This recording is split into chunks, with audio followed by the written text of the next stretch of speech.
This is Real News Media TV, coverage you can trust. Please like, share, subscribe, and hit the notification bell. Select all for daily news updates. Man killed in St. James police military confrontation. A man was shot and killed during a confrontation with members of a joint police military operation in Albion, St. James on Friday evening. He has been identified as Donovan Samuels, also known as Pinchas, of an Albion address. According to acting commanding officer for the St. James Division, Carlos Russell, the security forces were on foot patrol in the Earls Drive area of Albion around 8:50 p.m. when they observed two men approaching. Russell said the men were alerted to stop but instead opened fire on the patrol team. Fire was returned and Samuels was hit while the other man escaped. Russell said a Glock pistol and 7 rounds of ammunition were seized at the scene. Unidentified man killed in hit and run in Long Bay, St. James. The police are reporting that a man was killed during a hit and run along the Long Bay Main Road in St. James on Saturday morning.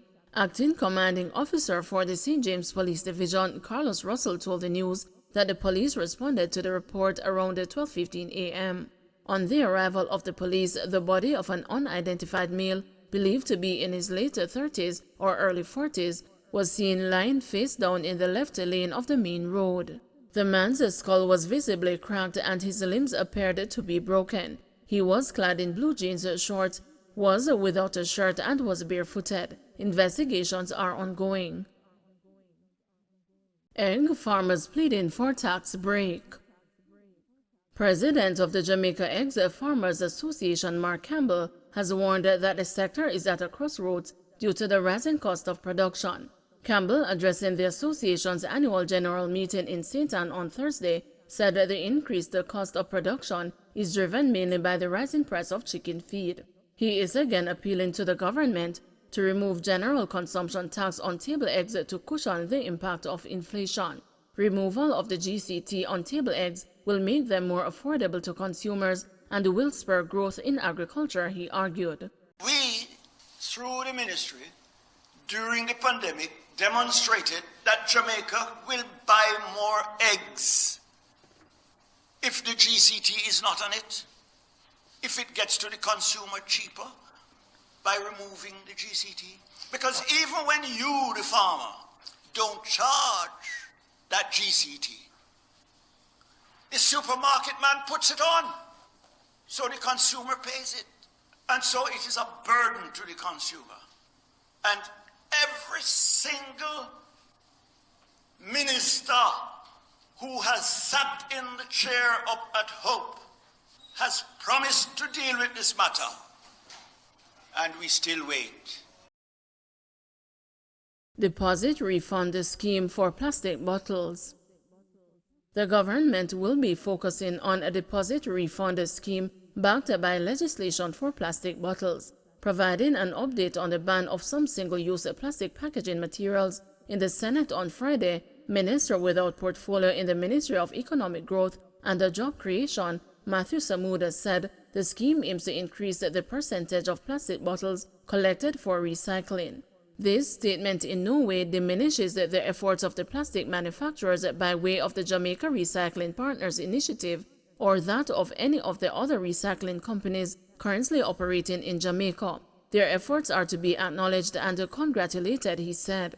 He noted, however, that the results of the noble effort are not in line with the country's national targets of approximately 60%. My information is that less than 20% of newly produced bottles are collected for recycling. The USA nationally is only at about 9%, so our ambition cannot be based solely on what others do. It has to be based on what best practices are available for us to achieve our national ambitions, and our target needs to be above 60%, he said.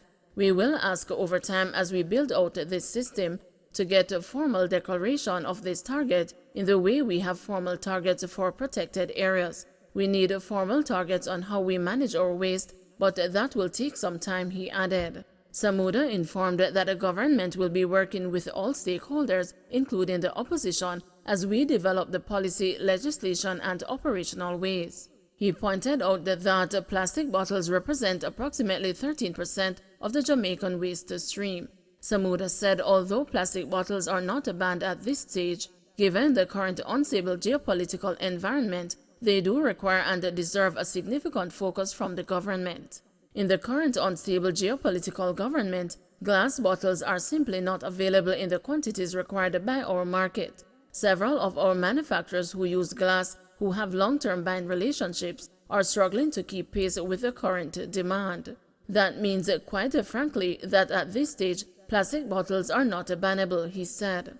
Meanwhile, the minister noted that the government will re-engage the public to remind the presence of the ban on some plastics and the environmental implications.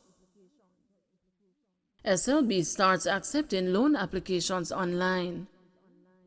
The Students' Loan Bureau has started accepting loan applications online for the upcoming academic year.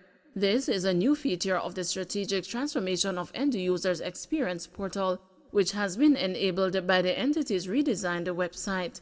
Deputy Executive Director of the SLB, Charmaine Rose Anderson, told the news that the customer portal allows the SLB to process loans electronically, eliminating the need for persons to physically visit the office. The portal allows for the SLB to connect with third parties to confirm the accuracy of information being submitted by the applicant, such as obtaining evidence of the student's acceptance and registration from universities. Mrs. Rose Anderson said the entity is connected to Tax Administration Jamaica, which enables immediate validation of the tax registration number to reduce errors in the application process. $74 million crime-fighting pilot project for Norwood and the Denham Town.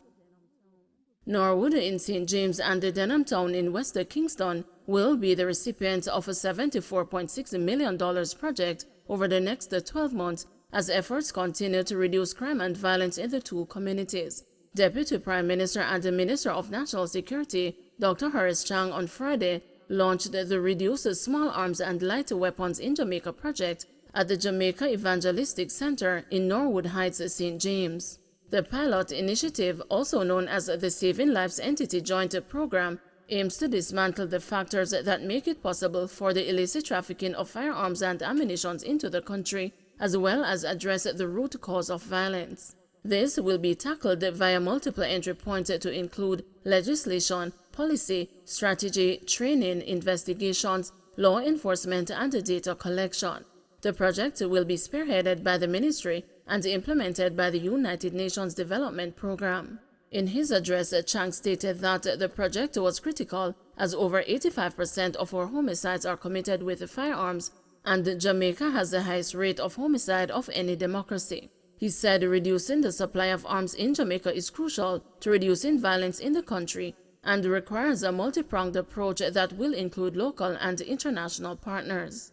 Violence and crime do damage to our economy. It is not only what we lose and what it costs us, but there is no measure of the level of lost opportunities that criminals, violence, and corruption pose on this country, Chang stated.